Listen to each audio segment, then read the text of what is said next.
Yes, the United States should get involved because in the fight against ISIS because we should help the people in the Middle East. Also, the U.S. and other countries should send in troops to fight ISIS.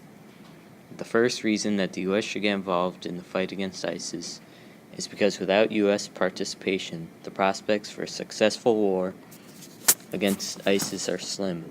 Because in the end, all major countries willing to fight want the U.S. to back them in their attacks. But for the war to be successful, longtime rivals will have to come together to fight a common rival.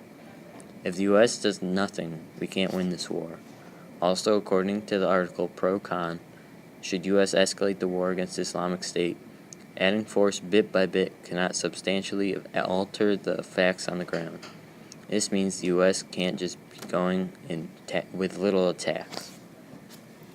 Another reason why we can defeat ISIS is by cutting off ISIS's funding and creating a stable and effective Middle Eastern governments and armed forces.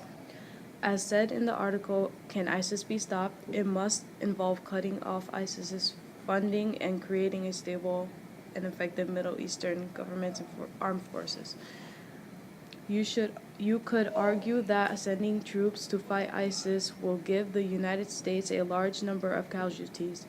But in order for you to win wars, you need to have some casualties. But in the end, America would win because American soldiers are better trained and better equipped than ISIS soldiers, and America has a greater number of soldiers.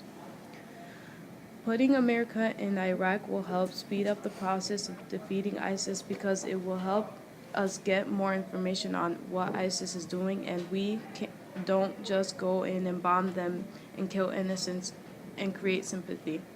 As it says in Can ISIS Be Stopped?